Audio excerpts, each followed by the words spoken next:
बगल के देश में किस प्रकार का कृत्य कर रहे हैं। याद रखना, किसी को अगर गलतफहमी हो, 500 वर्ष पहले बाबर के एक सिपह सालार ने जो काम अयोध्या में किया था, जो काम संभल में किया था, और जो काम आज बांग्लादेश के अंदर हो रहा है, तीनों की प्रकृति, तीनों का डीएनए एक जैसा है। गलतफहमी में मत रहना। अगर कोई ये मानता है कि वो बांग्लादेश में हो रहा है, तो यहां भी बांटने वाले तत्व उनके लिए बेट बन करके खड़े हो रखे हैं, पहले से खड़े हैं। मुझे नहीं पता कि मुख्यमंत्री जी कितना साइंस जानते हैं, मुख्यमंत्री जी ने कितनी बायोलॉजी पढ़ी है, मैं नहीं जानता हूं। लेकिन मैं उनसे एक बार निवेदन करना चाहता हूं कि बार बार वो डीएनए की बात कर रहे हैं, डीएनए की बात न किया करें।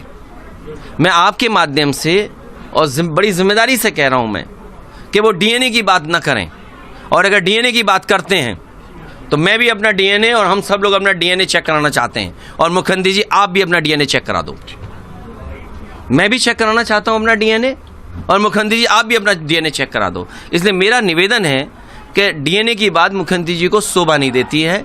एक संत होकर के, योगी होकर के और भगवा पहनने के बाद उन्हें इस तरह की भाषा और इस तरह डीएनए की बात नहीं करनी चाहिए। देखिए, आप खुद सोचिए कि राहुल गांधी जी को संभल नहीं जाने दिया, और समाजवादी पार्टी का डेलीगेशन, जो पीड़ित दुखी लोग थे जिन्हें जेल में बंद किया हुआ है झूठे मुकदमे लगा करके, उनका दुख और तकलीफ पूछने चले गए तो जेलर और वहां के अधिकारियों को सस्पेंड कर दिया। तो जब अन्याय करेगी सरकार तो हमारी मुश्किल ये है कि सदन चलने दें कि सदन नहीं चलने दें, और दोषियों के खिलाफ कार्रवाई करें और सदन चलाए। उन्होंने जानबूझ करके संभल की घटना कराई। प्रशासन अगर चाहता तो ये घटना नहीं होती, सरकार की नीयत साफ होती तो ये घटना नहीं होती, 5 जानें न जाती। और उत्तर प्रदेश में कोई पहली बार जान नहीं गई हैं। याद कीजिए, बहराइच में इनके विधायक ने ही एफआईआर लिखाई इनके बीजेपी के कार्यकर्ताओं पर, और जो कुछ हुआ बहराइच में, जिस वजह से एक जान गई, उसका कारण था सरकार, भारतीय जनता पार्टी के लोग। और जो घटना संभल में हुई है वो भी प्रशासन की देन है। पहले सर्वे हुआ, एक भी मुस्लिम या जो भी वहाँ पर मस्जिद के जिम्मेदार लोग थे या वकील थे, उन्होंने कहीं भी रुकावट पैदा नहीं की। सर्वे करा दिया, जानबूझ करके दोबारा सर्वे कराया उन्होंने। और जब दोबारा सर्वे कराने गए हैं तो नारे लगाते हुए गए हैं। ये नारे लगाने वाले कौन से सर्वे टीम के लोग थे?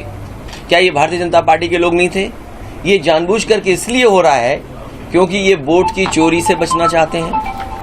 बोरी जो उन्होंने जिस तरीके से व्यवहार किया था प्रशासन ने, जिस तरह से प्रशासन ने लग करके वोट की लूट की थी, उससे ध्यान हटाने के लिए संभल हुआ है। और इसमें स्वार्थ है बीजेपी का। महंगाई पे चर्चा ना हो, बेरोजगारी पर चर्चा ना हो। जिस तरीके से आज हमारा पूरा देश बर्बाद होता चला जा रहा है, आर्थिक रूप से और सामाजिक रूप से भी, क्योंकि जो हमें अधिकार मिलने चाहिए थे वो अधिकार नहीं मिल रहे हमें। इसके प्रायोजक हैं एडवांस कंप्यूटर, निकट इंडियन बैंक, बूढ़नपुर, आजमगढ़। यदि आप अपनी बच्चे को कंप्यूटर की उत्तम शिक्षा देना चाहते हैं तो तुरंत संपर्क करें।